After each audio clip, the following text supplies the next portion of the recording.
Tara, buksan mo. Yung assignment, wala akong review talaga pag-exam. Bumaba po yung ranking niya, dating top 2 siya. Ayan po guys, galing po sa Temo yan, legit. Drone. Yan yung nabili namin na drone sa Temo.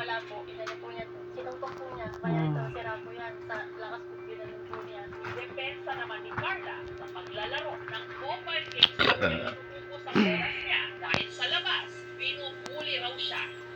Nasasakit po, kaya po nilalaro pa ng puji ko na din po maisip. Hindi naman po kasi siya sasabi pag tinatanong ko po siya. Baliktad pa.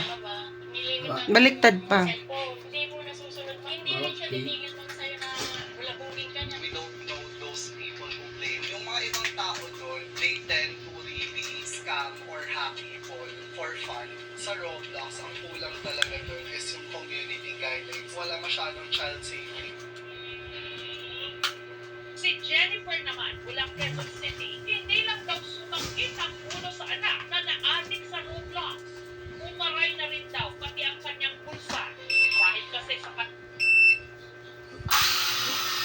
Ayan guys. Ops. Ayan. Legit po siya. I-on mo lang pa. Off.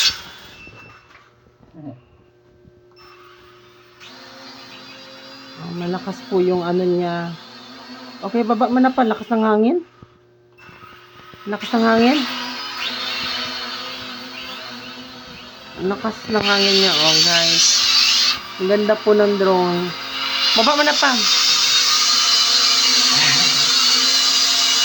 Lumilipad na yan guys. Baba mo na pa. Malubat.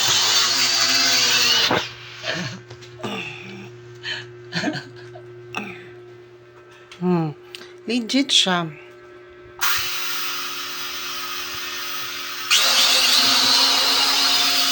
Lakas ng hangin, grabe.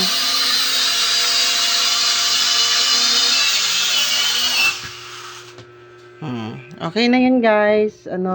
Successful, legit siya. Tapos na-connect po siya sa pwede siyang ma-connect sa cellphone, gano'n. Lakas po ng hangin niya, oh. Okay na pa.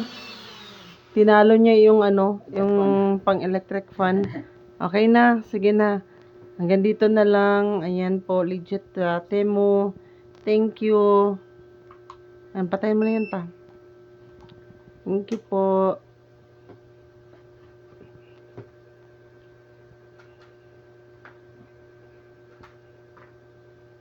Ayan.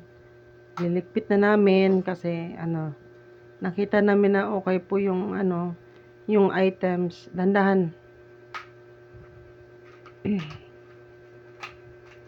Legit siya. Wala pong sira at saka Ayan. Isa yung pakpak. Yung LC niya. Yung mga niya, iipit mo na lang sa loob.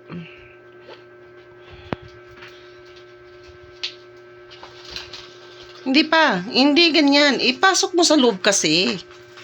Don't try. Sige, pasok mo. Great ka. Tagal-tagal kasi. Bagal-bagal mo na itong taong to. Wala ka talaga kailan.